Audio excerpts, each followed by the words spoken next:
എല്ലാവർക്കും ക്രിസ്തുയേശുവിൻ്റെ നാമത്തിൽ എൻ്റെ സ്നേഹവന്ദനം. ക്രിസ്മസ് വെറും ഒരു ആഘോഷം മാത്രമല്ല, അതൊരു അനുഭൂതിയാണ്. പുതിയ പ്രതീക്ഷയിലേക്കുള്ള പ്രത്യാശയുടെ വാതിൽ തുറന്ന് സ്നേഹവും നന്മയും സാഹോദര്യവും മാത്രം കണ്ടെത്തുവാൻ നമ്മളെ പ്രചോദിപ്പിക്കുന്ന ക്രിസ്മസ് വരവായിരിക്കുകയാണ്.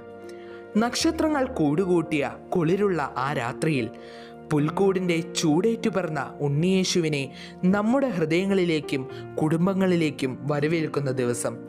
ജാതിമത വ്യത്യാസങ്ങൾക്കപ്പുറം വൈവിധ്യങ്ങൾ മറന്നുകൊണ്ട് നമുക്കൊരുമിച്ച് സന്തോഷിക്കുവാനും ആഘോഷിക്കുവാനും സാധിക്കും എന്നതിനുള്ള വലിയ പ്രതീകമാണ് ക്രിസ്മസിനുള്ള ജനപ്രീതി.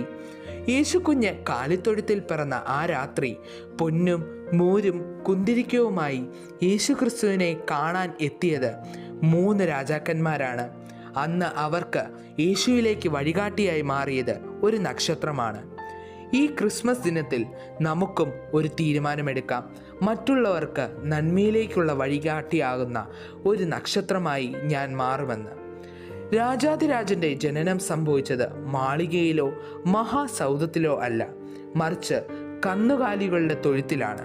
ഇതിലൂടെ ക്രിസ്മസ് നമ്മളെ പഠിപ്പിക്കുന്ന വിലമതിക്കാനാവാത്ത ഒരു പാഠമുണ്ട്: എളിമയുള്ളവർ ആയിരിക്കുക. മഹാനായ തോമസ് മെർട്ടൺ പറഞ്ഞതുപോലെ, അഹങ്കാരം നമ്മളെ കൃത്രിമമാക്കുമ്പോൾ എളിമ നമ്മളെ യഥാർത്ഥ മനുഷ്യരാക്കുന്നു. എല്ലാ മനുഷ്യനും ആഗ്രഹിക്കുന്നത് സമാധാനമാണ്. എങ്ങനെ സമാധാനം കാത്തുസൂക്ഷിക്കാം എന്ന വഴിയാണ് ക്രിസ്മസ് നമുക്ക് പറഞ്ഞു തരുന്നത്. യേശു കർത്താവിൻ്റെ ജനനത്തിനു ശേഷം മാലാഖവൃന്ദങ്ങൾ പാടി, അത്യുന്നതങ്ങളിൽ ദൈവത്തിന് മഹത്വം, ഭൂമിയിൽ സന്മനസ്സുള്ളവർക്ക് സമാധാനം.